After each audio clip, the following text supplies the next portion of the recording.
Hey, it's Tina Forsyth here today. Just a simple, quick video on how to train somebody. I want to share with you my 3 steps to train someone on your team to do something that you're currently doing and that you need to get off your plate, right? Because of course, I'm sure for many of you, this is part of your business growth journey and likewise should be part of your business growth journey. And so training is actually a pretty simple 3-step process when you think about it. First and foremost, I want you to embrace the fact that you need to actually train somebody.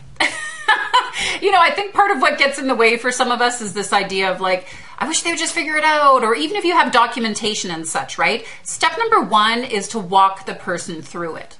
So step number 1 is to walk the person through whatever it is you're training them on. So even if you have great documentation, great information and such, it's still a really good idea for you or whoever else knows how to do the work on your team, right? For you to be the one to walk the person through the steps on how to do something. So that's step number 1. Now, step 0, I think might go without saying here, but just to be clear, if you don't have any written documentation, if you don't have any steps or processes in place, what you can actually do in this first step is you can walk somebody through it. You can teach them how to do this certain thing that you're doing and have them write the steps out for you along the way.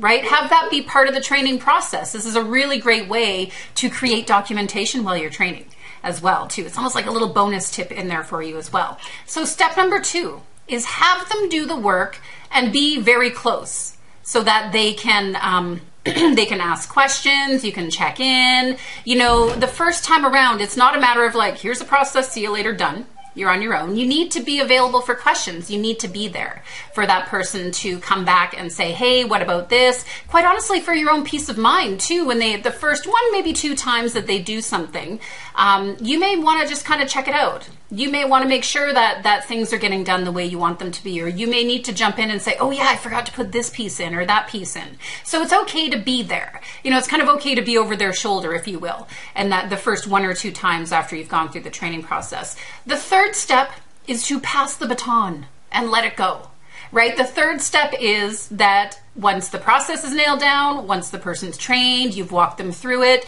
they've done it themselves at least 1 or 2 times, then you can let it go.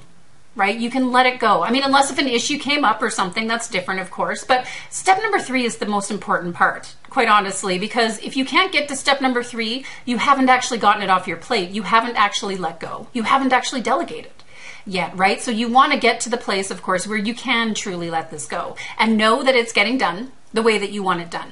Every time, ideally. So my question for you is right here, right now, what is it you can delegate? Here today, what is it that you could get off your plate in the near future? It might be something quick and simple. It might be a whole list of things, quite honestly. But if you can start taking these 3 simple steps, before you know it, you're going to have less stuff on your plate, and you're going to have people on your team who are doing things and supporting you in the way you need them to as well, right? So it's Tina Forsyth here. Until next time, take care. Bye now.